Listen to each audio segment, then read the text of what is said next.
Episode 13 of Sweetology Decorating Series, 4th of July Cupcake. You're going to start by frosting your cupcake. You can go back to episode 9 to watch how to create the perfect cupcake swirl.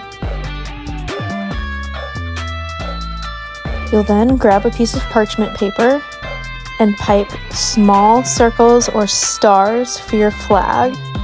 You'll then use a blue small writing piping bag and outline the top of the flag, overlapping what you just did with the white.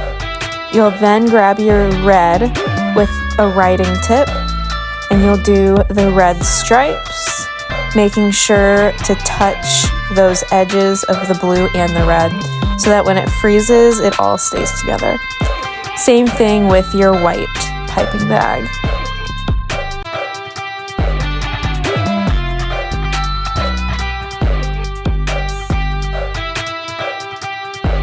Once you're finished with your flag, you'll grab the cupcake and gently lay the top of the buttercream on top of that flag.